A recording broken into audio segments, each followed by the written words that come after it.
Bonjour tout le monde, bienvenue à cette nouvelle capsule d'écoute agricole des Laurentides. Émilie Lamarche, travailleuse de rang. Mon sujet aujourd'hui, se faire le cadeau d'un suivi psychologique. Si une machinerie brise, vous allez la réparer? Allez-vous attendre qu'elle soit vraiment plus fonctionnelle ou vous allez faire un entretien préventif? Faites-vous annuellement un suivi chez votre médecin, chez votre dentiste ou vous attendez d'être vraiment mal en point? L'être humain est un peu mal fait. Souvent, on attend que ça n'aille vraiment pas avant de consulter et on peut le faire de même avec notre matériel de travail. Par contre, vous le savez comme moi que ça coûte beaucoup moins cher et c'est moins long d'entretenir préventivement des freins que de les changer puisqu'ils sont usés prématurément. Même chose, vaut mieux aller se faire inspecter les dents pour faire un petit nettoyage puis voir si on a des caries que d'attendre qu'on ait besoin d'un traitement de canal puis que ça fasse très mal et ça coûte très cher. Bref, c'est la même chose pour notre santé psychologique, notre santé mentale. On ne devrait pas attendre qu'on soit vraiment mal en point, en dépression majeure ou plus du tout fonctionnel pour aller consulter.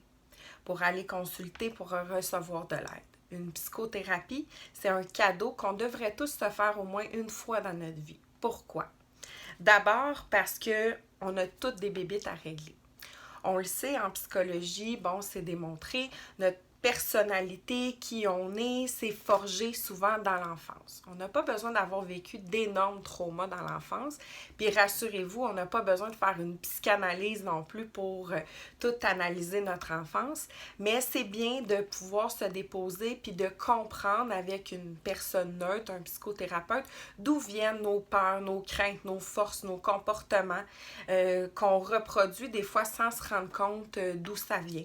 Donc, ça peut grandement nous aider à grandir. Puis aussi, si on a vécu certains traumatismes, à s'en détacher tranquillement, puis pour pas reproduire les mêmes choses. Deuxièmement, on vit tous des préoccupations et des événements stressants. Autant au niveau professionnel que personnel, le stress est omniprésent dans nos vies. Ça pèse lourd, puis on sait que le stress peut avoir des conséquences graves sur notre santé mentale et même sur notre santé physique. Donc, prendre le temps de se déposer avec une personne neutre qui va pouvoir nous donner son avis objectif, se libérer de temps en temps des stress qu'on vit, de pouvoir relativiser, ça peut aussi être un bon moyen de prendre soin de notre santé mentale. Troisièmement, parce que nous sommes notre propre outil de travail. Pour être fonctionnel au travail, on le sait, il faut être bien avec nous-mêmes. Si on est préoccupé, si on est déprimé, si on vit des choses difficiles, on va être moins productif au travail. Se connaître soi-même, ça peut nous aider à mieux vivre nos relations, autant professionnelles que personnelles. Ça peut aussi nous faire prendre conscience des relations toxiques qui sont dans notre vie pour mieux avancer puis développer des relations plus saines. Donc, une thérapie, oui, c'est un investissement financier, malheureusement, dans le réseau de la santé. Oui, on peut avoir un suivi psychologique, plus avec un travailleur social, mais une psychothérapie, faut aller au privé. Mais c'est un cadeau qu'on devrait tous s'offrir parce que notre bien-être, ça n'a pas de prix. Sachez que nous, les travailleuses de rang, on n'est pas des psychothérapeutes, mais on est formés en intervention psychosociale.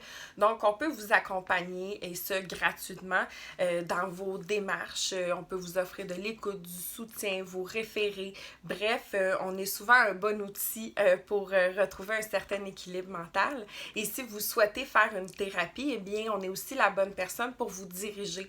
Parce qu'il existe des tonnes d'approches différentes en psychothérapie et ça dépend de vos besoins, votre personnalité, de la problématique que vous rencontrez. Bref, n'hésitez pas à nous communiquer, ça va nous faire plaisir. Bonne journée!